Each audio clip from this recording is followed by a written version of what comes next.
Ang mabuting balita ng Panginoon ayon kay San Mateo.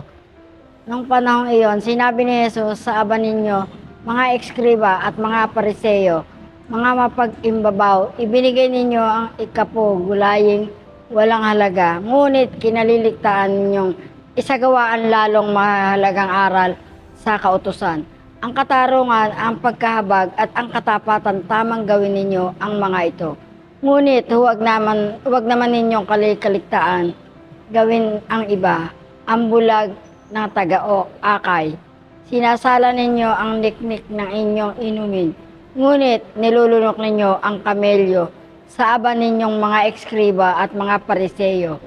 Mga mapag-imbabaw, nililinis ninyo ang labas ng tasa at ng pinggan, ngunit loob nito'y puno ng nahuthot ninyo dahil sa kasakiman sa pagsasamantala, bulag sa pariseyo.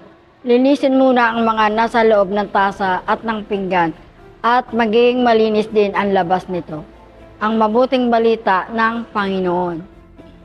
Ako bilang isang mananampalataya at naglilingkod sa simbahan, dapat ang nililinis ko lang ang aking budhi o kalooban sa pamamagitan ng taimtim na pagsisisi at pagkukumpisal, at sa ganun hindi ako masadlak sa kasalanan. Manalangin po tayo. Amang mapagmahal, humingi po ako ng kapatawaran sa aking mga pagkakasala. Tulungan mo po akong mamuhay sa tuwid na landas.